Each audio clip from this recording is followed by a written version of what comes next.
आपण आज बनवणार आहोत बालुशाही। मी त्याच्यासाठी 1 किलो मैदा घेतलाय आणि 300 ग्राम तूप मेल्ट करून घेतले। असं टाकून असं गोळा होईपर्यंत चेक करायचे आणि नंतर थोडं थोडं पाणी टाकून आपल्याला असं पीठ मळून घ्यायचं। जास्त घट्ट नाही आणि सैल पण नाही।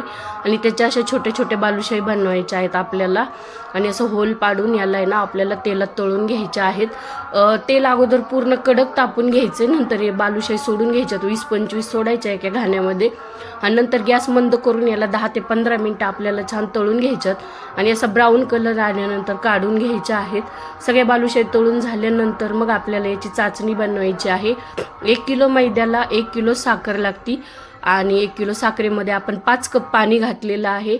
आणि याची चाचणी आपल्याला एकदम कडक चाचणी करून घ्यायची। असं बशीमध्ये चेक करायचे पाणी टाकून, याचा कडक गोळा तयार झाला पाहिजे आणि मग तेव्हा आपण समजून जायचं की आपली चाचणी रेडी आहे। तुम्ही बघू शकता। आणि सगळी बालुशाही आपल्याला ताटामध्ये ठेवायची आणि त्याच्यावरती चाचणी टाकून छान मिक्स करून घ्यायचे। रेडी आहे आपली बालुशाही। ही सुकी बालुशाही आहे आणि ही खूप दिवस टिकते आणि खायला पण खूप छान लागते।